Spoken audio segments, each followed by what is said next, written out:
Well, fingers crossed here. The nation might be reaching a turning point after a weekend of violent protests and looting. Monday, across the nation, officers kneeled with those protesting justice for George Floyd. And we've seen many instances of unity, even here in Phoenix. Now, is this the beginning of healing? And if so, how do we get to a final destination of change, most importantly? So joining us right now is Dr. Matthew Sandoval, an honors faculty fellow at ASU, with more on the possible outcomes. We thank you very much for your insight and joining us this morning. Absolutely. And how do we know when it's time to start talking about change as opposed to what we're seeing out in the streets?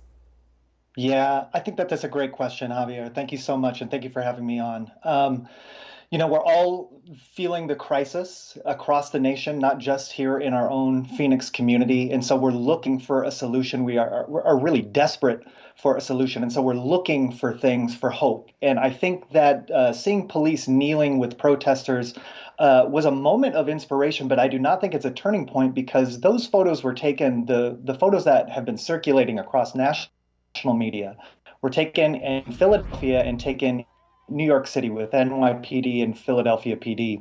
I know that you have footage of our own Phoenix PD kneeling as well. But simultaneously, as they've been kneeling, they've also been firing, non-lethal ammunition at people. And I use quotes because non-lethal ammunition kills people every single year in the form of those rubber bullets. So the police are kneeling, but they're also simultaneously firing tear gas at people.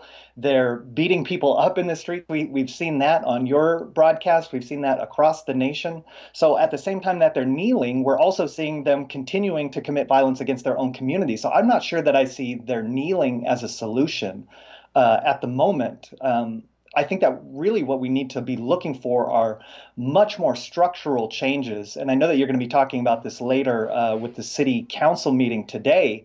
But defunding the police is one opportunity for us to imagine a different scenario. The police generally after these shootings, offer some kind of olive branch or a form of reconciliation, generally in the form of a dialogue. That's usually what they say. We would like to talk to the community. Can we just have a dialogue?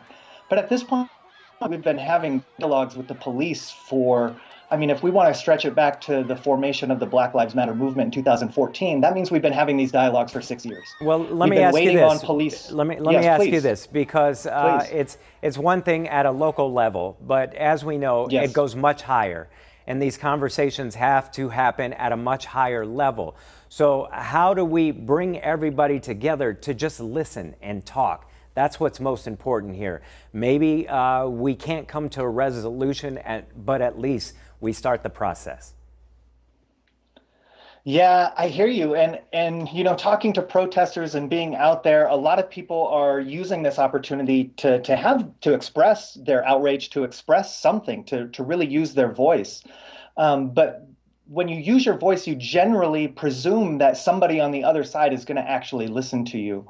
And I think that's why we're seeing the escalation in the streets, is precisely because Black people have been marching for 6 years, since Trayvon Martin, Eric Garner, Michael Brown. The names continue. And so it's not as if people haven't been hearing or listening. It's that police, city council officials, nationally, are not actually taking this seriously to say, what can we actually do? And I think that's why defunding the police is certainly one opportunity. We are at a crisis moment, Javier, and I think that we would be silly to think that we can rely on the same strategies we've been using for the last decade or the last couple decades or the last couple centuries, which is to say, if there's an outburst, if there are people in the streets, what we need to do is more police. We need more policing. We need more armor for the police. We need more weaponry for the polies, as opposed to saying, what kind of community solutions, how can we empower our community so that we don't even have to deal with these things? So I'm talking in true innovation.